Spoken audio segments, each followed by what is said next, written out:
Welcome to the Lara Jane Layton Show. This podcast is for you, the person who keeps putting others first. Your self-talk has held you back. You no longer need to take a second seat. Let's explore ways to overcome self-doubt. You can silence that inner bully voice and achieve your full potential. Here's your host, Lara Jane. Hello, listener. It's your host, Lara Jane, and I am here with a new friend. Her name is Amanda. Amanda is a personal growth coach, and she is here to talk to us about boundaries and working on with our authentic self. And wherever her passion leads us, we will go there. And Amanda's information, her bio, and how to get a hold of her are in the show notes. There's not enough coaches around. We need more and more to take care of everybody. So I love working with all the coaches. So Amanda, tell us a little bit about yourself, what got you into this, and where you are with your coaching business and your clients. Well, first, Lara Jane, thank you for having me on here. COVID has really created some great opportunities for, meeting new people in different countries and discussing topics and just bringing like-minded individuals together. So I was happy that you were interested in having me on as a guest. I am in Toronto, Ontario, Canada. Not sure if that's of interest to someone listening, but that's where I am. I was in real estate development for almost 30 years in a senior capacity, involved in new homes and condos. And a project I was working on was coming to an end. I had to figure out where to go next, whether to continue going down the same road or take a right or take a left. And the universe started to drop a bunch of breadcrumbs in front of me. The first being was a new business idea, which led me to working with a coach, which led me to doing some personal introspection and personal growth work. And she specialized in coaching coaches. So I never even considered that as something I would do. And here I am 3 years later. I'm a personal growth coach. I work with strong women and a few men who struggle with dysfunctional interpersonal relationships. They can be in the workplace with colleagues, bosses, sometimes friends, partners. And I used my hard-lived experience and my training to help them start living a life they love on their terms and by their rules. I struggled myself with some extremely dysfunctional relationships, toxic relationships. They made me, I'm going to say, the person I was. I've now undone a lot of that, I'm going to say, damage that was caused and beliefs that it created. And yeah, so now I know there's a simpler way to do it than struggling for 25 to 30 years to change situations. And I want to be able to share that with, a listener out there today, for example. If you can take, one little tidbit away, I've done my job here. And yeah, I'll take a breath for a second. I love it. And one of the things you mentioned, you said toxic relationship, and my brain is crazy. It likes to come up with scenarios of what to compare it to. But in my head, I'm thinking, we have this toxic waste. And as long as that toxicity is contained and not let out, everything around it is just fine. If you breach those containers and that toxicity gets out, then everybody's affected. And what I've had to do is create my own container around me so that toxicity doesn't come in, because you can't lock up someone who's toxic. They're going to be them no matter what.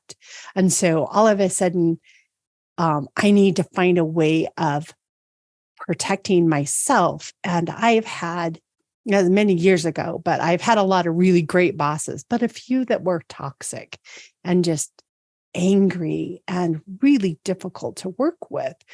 And so I'm just thought maybe you could go a little bit more into that, how you have helped people set that boundary to either remove yourself from the toxicity or to shield yourself from it. I was just going to use the word shield. It's interesting the way you describe, the toxic boss. I know in my instance,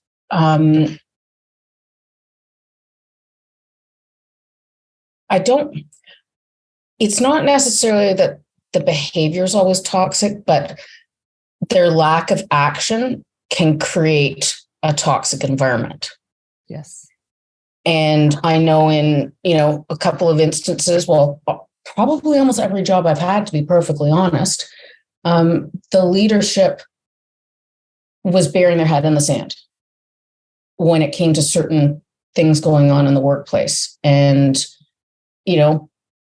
me being Amanda, who shoots straight from the hip, would call out these things as not being right. And I mean, I was thinking about it when I was drying my hair this morning. I'm like, the energy that I spent trying to change these situations in the workplace, probably took another 10 years off I shouldn't say 10 years off my life, but aged me 10 years, if you know what I mean. When I'm working with clients now, my breakthroughs are sort of a 6-week process if we're doing, sort of on relationship with self and how it affects the way you respond to everything going on in the world around you. And, yes, the workplace may be toxic and the leaders aren't playing, the leadership role they should be.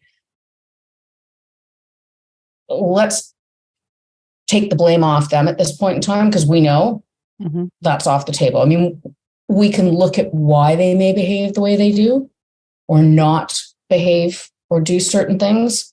And, that could have to do with their history, their upbringing, what they've gone through. Right. But let's take a look at what role we're playing in that dysfunction and sort of reframe it and start setting, boundaries even with ourselves, not to get upset, to let things roll off our back, to not be so, in my case, calling everything out and confrontational about things. Doesn't mean that, my client's not correct or I wasn't correct, but it's not going to fix anything. And, getting rid of the anger about the situation and start, looking internally. When we go into the same situation, say it's 6 weeks later and 7 weeks and 8 weeks and 9 weeks, and there's a shift in, our behavior or my clients, they'll come to me and it's like, wow, something's changing, in the boardroom meetings now. And that's because of their changes and their new, responses versus reactions to things. I have a scenario in a little short book, and it's a before and an after. And the before is me walking into a boardroom full of senior level executives, lawyers, property managers, architects, etc., and the construction guy, and everyone's egos checked at the door except for one person. And I start the meeting, and I'm, I've got the agenda and I'm running the show, and he basically gets up and starts pounding his chest. And I try to put him in his place. No one backs me up. I look like the idiot. I look like the difficult one. I look like I'm trying to control things. And, I say to my boss at the end, I'm like, why didn't anybody say anything? everybody just lets this person, carry on. And that's what would have happened in the past. So I rewrote it. What would have happened if it was me now? And I walk into the boardroom. I don't take my usual seat. I sort of don't even bother with an agenda. And I turn to the same individual. I'm like, why don't you start today? Let's go over, what's on your list. And, there's basically dead silence in the room. You can hear a pin drop.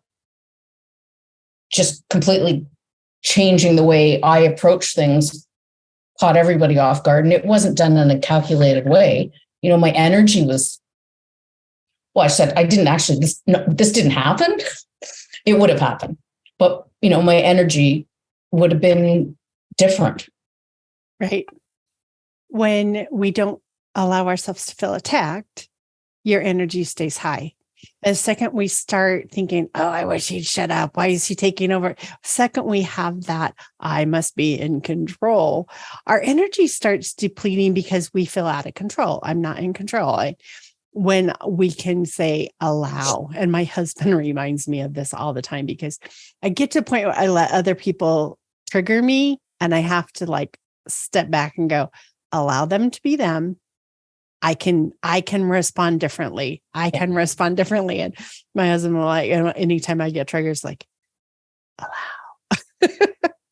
Well, and that's one of the things that, as too, working with clients, I mean, it's not making them, it's like teaching them to be aware of these things and these triggers. I mean, it doesn't mean we're never going to get triggered by the same behaviors, but we're also going to realize we're being triggered before we didn't even know what the word trigger was. Right. I think that makes such a big difference.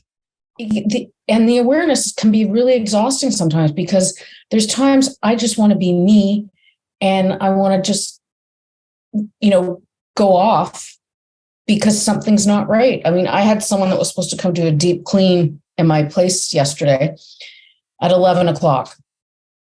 And at 11:45, I messaged them, oh, we'll be there 1-ish. And I was like, no, did we not say 11? What's the difference? You work from home. And I was just like, I don't appreciate your tone. I actually don't think this is going to work. And they kept sort of pushing back. And I sent one venti email to, I don't know if it was my sister or something, but then I just, they kept trying to re-engage, and I'm like, no, not doing it. And I'm not in this instance, I'm not going to take I was wrong with anything. I was paying somebody to come and do something. All they needed to do was give me a heads up. But that's a little thing like that is toxic. Like, what difference does it make? You work from home. And those are the types of things that historically would have, I'm going to say, set me off the rails and gotten really mad. Now I'm like, not going to change this person. They're not going to admit that they were being disrespectful. Right. And I think that's really the taking the higher road is when we kind of allow somebody to have their attitudes. I know I work from home and I schedule my cleaning people and stuff around my call schedules and around the time where I don't want to be interrupted by them, even just dusting the back of my credenza or something. I was like, no, I have a meeting and schedule. So that would frustrate me. And I always put it as just imagine yourself as floating in the pool. And you're just floating. You're not putting any effort. That's our beautiful, lovely days. Those are when we're content and happy. And then all of a sudden your head just bunks into the side, or somebody walks past you, and that interrupts that peaceful thought. And when we get interrupted, you have a response. Now, the most content response is, oh, I bumped into something, change directions. Or we can stop and yell at it and go, get out of my way. It's where are you going to say, do I want to just change direction and float off? Or do I want to yell at the side of the pool for 10 minutes because it was in my way? And the toxicity comes from that. How are we responding to that thing that caused us out of our peace? And what just happened to you has happened to me, with the cleaning is like, that triggers me. And then I find if you can't really be respectful of my time, I will find a new crew. If you can't I can do this without you. And that's, I don't know. I love it. I know that art, that how I respond to that triggers are not going away. They just don't go away, but they can trigger a spark instead of an explosion. And it's just, how is that response? And a spark goes nowhere. It just kind of flares through your body really quick and then goes away. And so we're going to take a quick break and take a word from our sponsor, and we're going to be right back. And when we come right back, we're going to keep talking about the response to triggers and how to better make it a spark instead of an explosion. Be right back. This podcast is sponsored by Lara Jane Coaching. You know you're ready to silence your inner bully voice. Let Lara Jane support you with coaching. To schedule an introduction call, go to larajanelayton.com. So excited. We're back. So how do we prevent these explosions? Because that really is the whole thing. Something goes wrong at work and we explode and we walk out and then you're so embarrassed afterwards. I love your spark versus explosion analogy. I tell you, I always have to come up with an analogy of something. No, that's great. I'm going to have to use that one. When you were just talking before the break,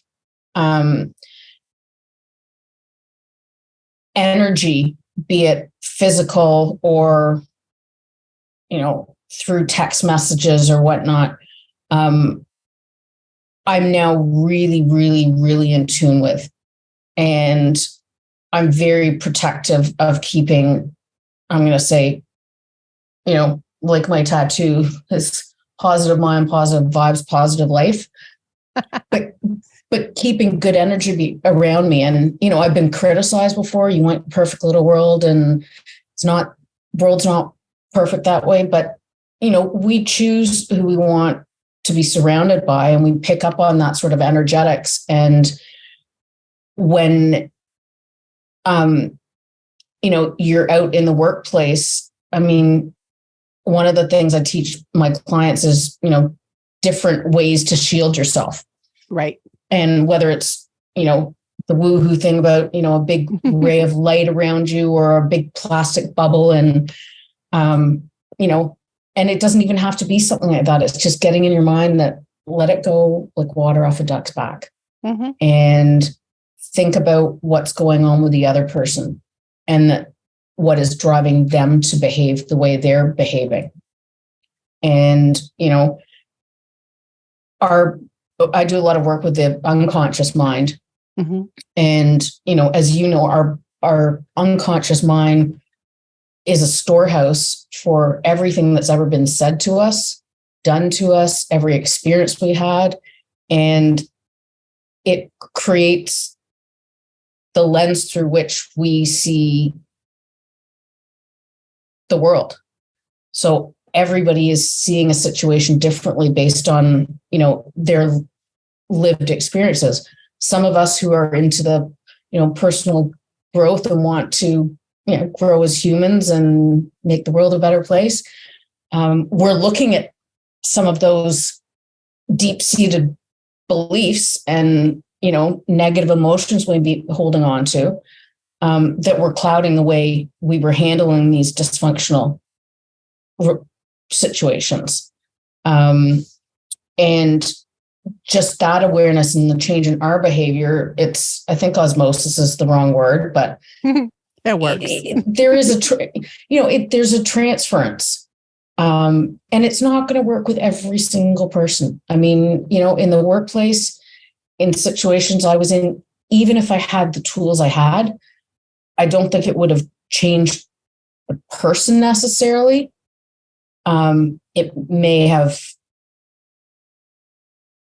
I may have not exuded as much energy trying to do battle. Definitely got distracted. Gotcha. I warned you. I said something and you wrote something down. Yes. And I've been trying to go, okay, what is it called? And I couldn't find it. But you were talking about water off the duck's back. And water, there's a very specific thing that all birds have to do. And I think it's called preen their feathers. And they have to go in and pinch those oil ducts and pull those oils up over their feathers. And if they don't do that, they do get wet and water does not roll off their backs. And so it kind of pulled me back into that coaching mode of you can get wet and suffer from it. But if you take those little tiny things and you pull those oils through your feathers and you do the self-care and you do the self-evaluation, you become more water resistant to the water that goes on that duck's back. And so I just I love that. I mean, I've heard that thing all my life and it just kind of triggered that. It's interesting how you tied that all in. Yeah. It's like when it doesn't just happen. They're not just waterproof. They have to do something to be waterproof. And we have to do something to take those triggers and just let the things flow off. We do. We're at the end of the day, we are responsible for our behavior. We're not responsible for somebody else's. And again, it's like simple things like responding versus reacting. I don't know why I've never looked it up, but what's Webster's dictionary definition of react versus respond? I mean, respond just in itself sounds like a softer word. Well, react sounds like is like explosion. Yeah, and respond is a spark. Right. If you take a chemical reaction, it can explode. Yeah. But if response is, I'm shielded from that trigger is, it's like change the light bulb, but I have a moment to think and I can choose how the explosion happens or how the response happens. But when you react, there is no choice. So it's that moment of I've trained, and I have a new response, because we aren't trained as little children to respond. All this, I have to do this, I have to do this, I have to do everything everybody else says. And you're not going through that thought process and making a conscious response. It's a trained. So now, and I do the same thing you do. I do most of my coaching in a 6-week period because I feel like it takes 6 weeks just to build that first initial, here's this one thing we're going to learn to change our response to. And then you move through it.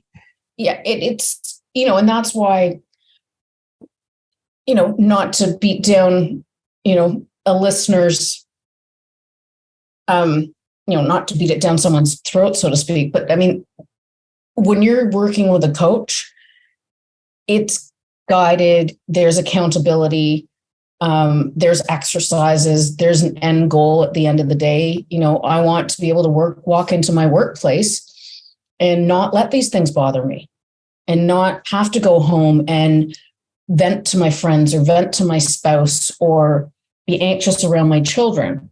And that's not something that comes from reading a book or doing a 2-day retreat. It's new learned behavior. Right. And as you know, the awareness, like listener know that, is exhausting, but it's a good exhausting.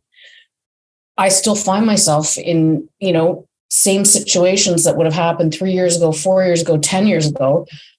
That situation hasn't changed.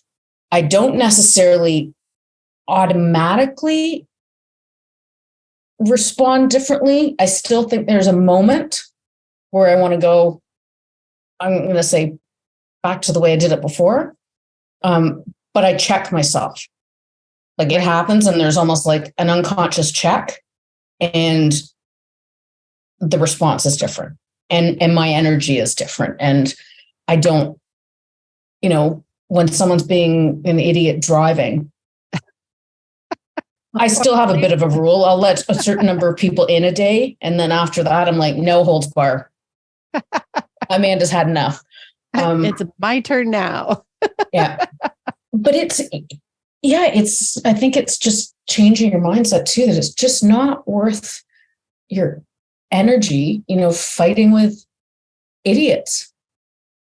And it's, taking responsibility for ourselves. I heard once where it said anything done in love does not drain your body. We do things with people we love that drain us because it's not as much our passion or our love. But I find when I start getting triggered, I have to just kind of start paying attention to what would the universe or how the universe isn't responding to this. The universe is allowing this to be.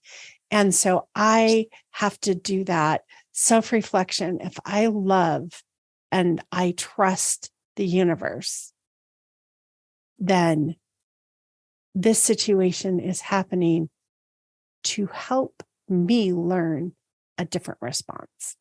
And, I had this friend, we worked together. I'm trying to think, my son's 34. So we worked together 30-ish years ago. But she would always say, I'm one of the lucky ones. I can eat anything I want and I stay thin. But the more I hung out with her, she did eat anything she wanted, but she didn't have the same desires for food choices as other people. And you just kind of go, okay, so that response, that thing is when you don't have a trigger, you don't even realize that you just think everybody else is like you. Like I assume that the same annoying things that annoy me annoy others, and it doesn't. And there's things that they can be annoyed at that's like, no big deal. So it's really learning our own personal triggers and learning our own personal responses. And I love how coaching can help you or each individual identify their trigger that they want to work on. And I've always equated it to a pressure cooker. So we may put this food on or put on the heat and let the pressure build up. And that trigger is that letting the pressure off, and it's like something just triggered me. And so how much pressure you let build up is how much you're going to respond and how much you're going to just blow up in the face of it. But if we find a way of doing that self-care and letting that steam off before it's at that explosion rate, our reactions are less severe. And what I thought of is one day I'm going to figure out how to have the heat off. And there's never going to be any reason for any pressure to even build up because I don't have those anymore that are starting to fester and change the way I feel inside or build up that frustrating energy where all of a sudden you just explode.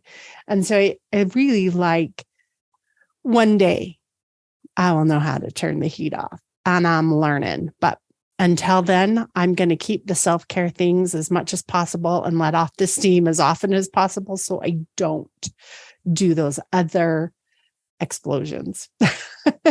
And another great analogy there. That's in terms of, the pressure cooker, because when it's all bottling up and all those frustrations about why people aren't doing this or why they're doing that or why nobody's being held accountable and why you're the one that's,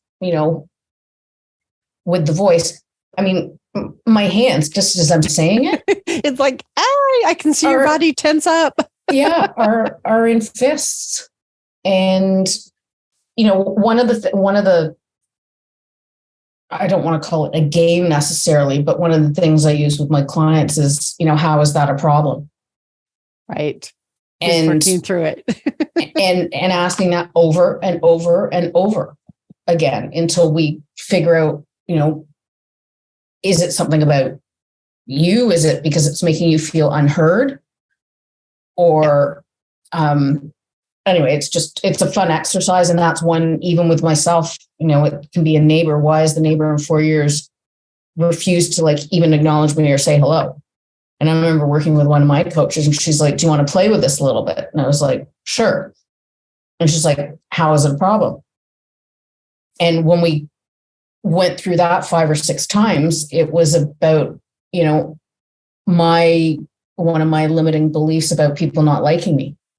Mm-hmm. And that's what it was more about.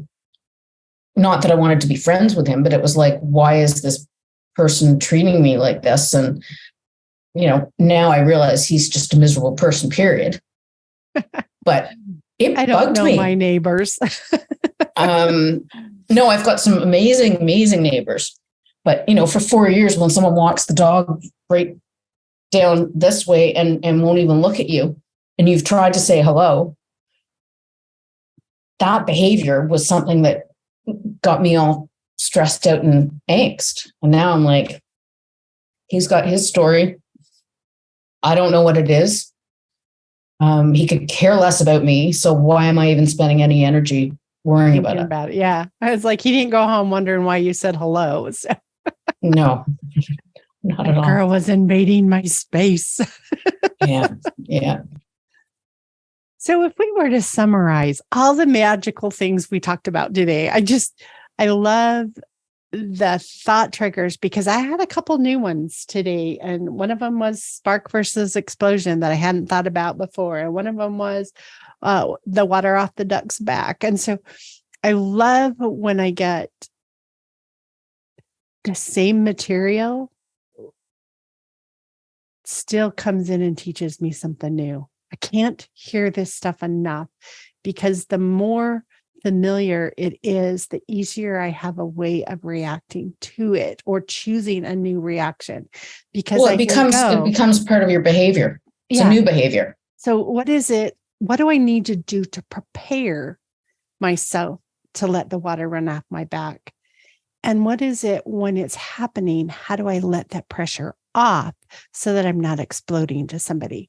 And these two things, I think, are the things from our conversation that has triggered or I've absorbed the most.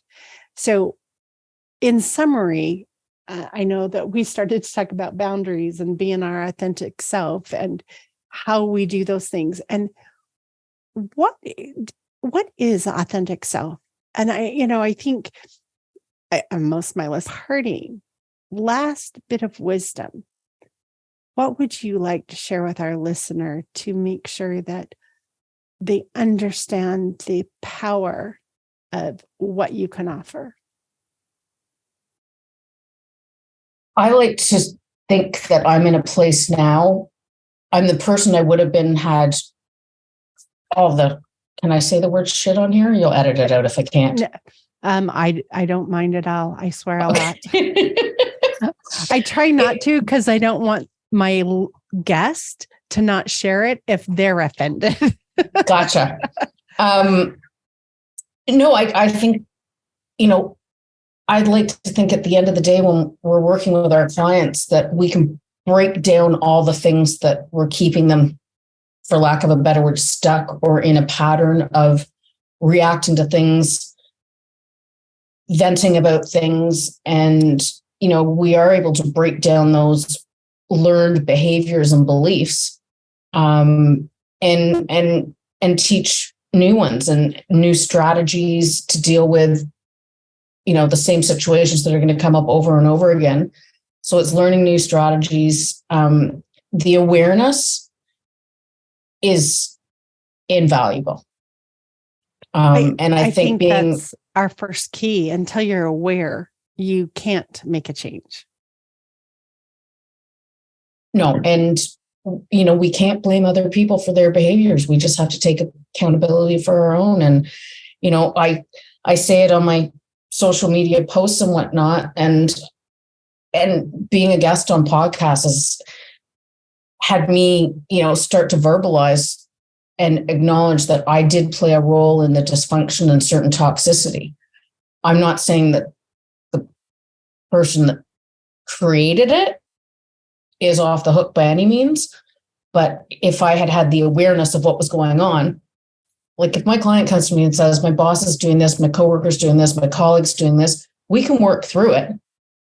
And some of it is just having them understand other people's behavior. And when we start to understand other people's behavior, we can take a step back and not react the same way. Or we can, like water off a duck's back, let things, go a lot more easily and not have that explosion. And like you said, just sort of it's a little blip and then oops, gone. I thought of another analogy while you're talking, so I'm going to share it. Sometimes what happens to us is a rainstorm. And you can be out walking around and the rain hits and you can be miserable and you can fight it and you can run, you can go crazy, but you're going to get soaking wet. And your first step is to start taking an umbrella with you so that when that toxicity comes flying at you, you have a shield and you can still go through your daily life and that the rain isn't going to affect you because you can't change the weather. You can't change whether it rains or not, but you can shield yourself from it. And that's just learning those tools. And those are the ways that we respond. Like, okay, put the umbrella up. Okay, move forward. And so I love it. It's baby steps. One day, maybe you just have a raincoat and you don't even have to worry about putting it up because you're going to be protected. It's how baby steps. Hey, this is working. This is working. You, if we have one more minute, you brought back one of my favorite memories of camp. And we had, when it rained, it was wet weather days. Mm-hmm. And my favorite thing to do was actually run around with no raincoat on, no umbrella, bare feet through the mud, and just like in the moment, which isn't necessarily about shielding, but it's just that like freedom. But you totally allowed it. Yeah. And instead of fighting it, you just let it happen and enjoyed the results. I love it. Because I love the rain. I will go out in the rain and I will get wet because I think it's fantastic. Well, don't you remember as kids purposely going through the puddles on your bicycle? Because you wanted to do the splash. And as an adult, we do it with our four-wheelers in the mountain. Very true. As long as someone's not on the sidewalk. Yeah, so, very true. Absolutely. So yes, it is. Where do we want? It's your choice. Do you want to allow it and enjoy it? Do you want to shield it? Do you want to hide it? That's our choice. Our life is full of choices and we can choose how we interact with that rainstorm. And of course, it could be a different rainstorm and you're trying to change. If it's sprinkly and I call it Seattle weather. I don't know if you're not from around here, but you can walk around in the rain and barely get wet. Well, not all the time, but in the normal daily sprinkly stuff. Or it can be that typhoon that's just pouring. And there's sometimes I need out of the rain. There's sometimes I need to seek shelter sometimes. And so it's like, it depends on the volume that's coming at you, how you can handle it.